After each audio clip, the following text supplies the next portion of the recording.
जागतिक बँक प्रकल्पांतर्गत 1379 कोटी रुपयांची पाणीपुरवठा योजना अंतिम टप्प्यात आली आहे। या पार्श्वभूमीवर शनिवारी जागतिक बँकेच्या शिष्टमंडळानं सोलापूर महानगरपालिकेला भेट देत योजनेचा आढावा घेतला। महापालिका आयुक्त कार्यालयातील मीटिंग हॉलमध्ये महापौर विनायक कोंडाल यांच्या अध्यक्षतेखाली महत्त्वपूर्ण बैठक पार पडली।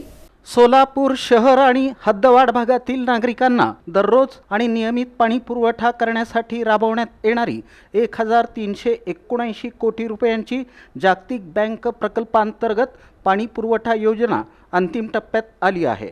या पार्श्वभूमीवर शनिवारी जागतिक बँकेच्या शिष्टमंडळानं सोलापूर महापालिकेला भेट देत योजनेचा आढावा घेतला। महापालिका आयुक्त कार्यालयातील मीटिंग हॉलमध्ये महापौर विनायक कोंडाल यांच्या अध्यक्षतेखाली महत्त्वपूर्ण बैठक पार पडली।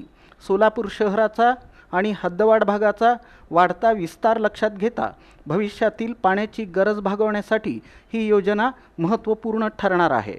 सध्या उजनी सोलापूर जलवाहिनीला समांतर जलवाहिनीच्या माध्यमातून पाणी पुरवठा सुरू झाला असून दोन्ही जलवाहिन्यांमधून सुमारे 170 MLD पाणी उपलब्ध होत आहे। या पाण्याचा योग्य वापर करून शहराला दररोज पाणी पुरवठा करण्यासाठी योजनेचा DPR तयार करण्यात आला आहे। पूर्वी 892 कोटी रुपयांची असलेली ही योजना आता 1379 कोटी रुपयांवर पोहोचली आहे। जागतिक बँकेकडून सुमारे 600 कोटी रुपयांचं अनुदान मिळणार असून शासन अनुदान आणि महापालिकेच्या माध्यमातून निधी उभारण्यात येणार आहे। या योजनेत जुन्या आणि जीर्ण पाईपलाईन बदलणं, कालबाह्य पाण्याच्या टाक्या पाडून नव्या टाक्या उभारणं आणि शहरात सुमारे 600 ते 700 किलोमीटर नवीन पाईपलाईन टाकण्याचा समावेश आहे। 67 पाण्याच्या टाक्यांपैकी 16 टाक्या कालबाह्य झाल्या असून नव्यानं 21 टाक्या उभारण्यात येणार आहेत।